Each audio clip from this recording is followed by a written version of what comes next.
नमस्कार दोस्तों, जय जोहार। मैं कौशल तिवारी और बिहनिया संध्या में आपका स्वागत है।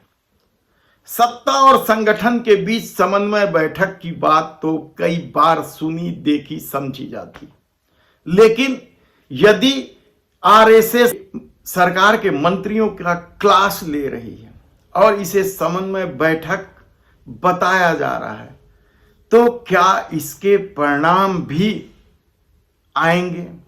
हमने पहले ही कहा था कि जिन 5 मंत्रियों को संघ ने समन्वय बैठक के नाम पर बुलाकर क्लास ली थी, सरस्वती शिक्षण संस्थान के रोहिणीपुरम स्थित कार्यालय में 5 मंत्री पहुंचे थे, जिसमें ओपी चौधरी वित्त मंत्री हैं, विजय शर्मा गृह मंत्री हैं, श्याम बिहारी जायसवाल स्वास्थ्य मंत्री हैं, केदार कश्यप वन मंत्री हैं और टंकराम वर्मा राजस्व मंत्री।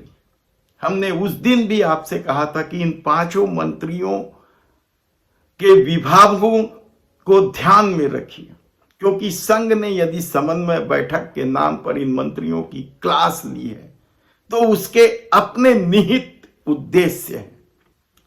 और हमने तब भी कहा था कि आपको एक एक करके संघ के इस बैठक की योजना और किन मंत्रियों को क्या जिम्मेदारी दी गई है उसका खुलासा करेंगे। हमारी टीम लगी हुई है और अभी सप्ताह भी नहीं बीते हैं इस बैठक को कि गृह विभाग से संघ के जिम्मेदारी का आदेश दिखाई या सुनाई देने लगा है। कहा जा रहा है यह सब कि जिस सीबीआई को लेकर गृह विभाग ने आदेश जारी किया है, मोदी शाह के सीबीआई के अधिकार की राज्यों में कटौती करने की हिमाकत की है, तो उसकी बड़ी वजह क्या संघ का हाथ है? यह बड़ा सवाल है। कहा जाता है कि संघ से जुड़े कई अधिकारियों के नाम सीबीआई जांच के दायरे में आ सकती है या आ गई है, और इसे लेकर ही संघ चिंतित थे। ये अधिकारी एक एक करके अलग अलग तरीके से संघ के पदाधिकारियों से मुलाकात करके अपनी व्यथा बताए थे कि यदि सीबीआई जांच हुई तो वे ही उनके दायरे में आ जाएंगे। इसलिए इस तरह का व्यू रचना होना चाहिए ताकि इन अधिकारी और कर्मचारियों पर सीधी कार्रवाई न हो सके।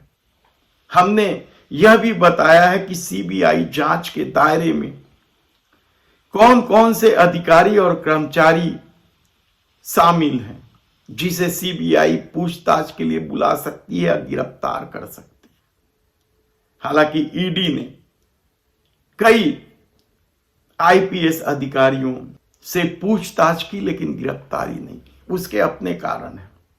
उसमें कुछ नाम उस दौर में भी नागपुर कनेक्शन को लेकर आते रहे, जिसमें सबसे चर्चित नाम तो जनसंपर्क के अधिकारी रहे, परिवहन विभाग भी संभालते रहे, आईपीएस दीपांशु काबरा का नाम था। इसके अलावा भी कुछ आईपीएस अधिकारियों के नाम थे अलग अलग मामले में, चाहे वो शराब मामला हो या महादेव सट्टा ऐप हो या कोयला घोटाला हो या दूसरे घोटाले हो या पीएससी घोटाले हो। पीएससी घोटाले की जांच सीबीआई को सौंप दी गई है और इसमें किस किस तरीके के अधिकारी और अधिकारियों के नाम सामने आ रहे हैं यह भी किसी से छिपा नहीं।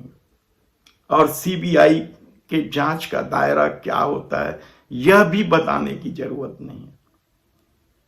ऐसे में क्या गृह मंत्रालय ने जो सीबीआई के अधिकार पर कटौती की है वह उस समन्वय बैठक में मिली जिम्मेदारी का नतीजा है? ये बड़ा सवाल है।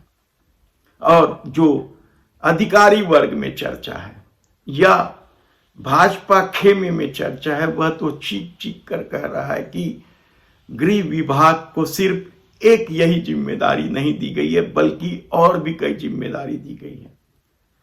कहा है तो यहां तक जा रहा है कि उन अधिकारियों और कर्मचारियों की सूची तक दी गई है या नाम बता दिए गए हैं जिनके खिलाफ कार्रवाई नहीं करनी है, बल्कि उन्हें अच्छी जगह पोस्टिंग देनी है।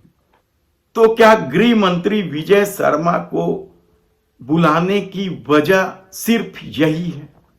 ऐसे कई तरह के सवाल हैं।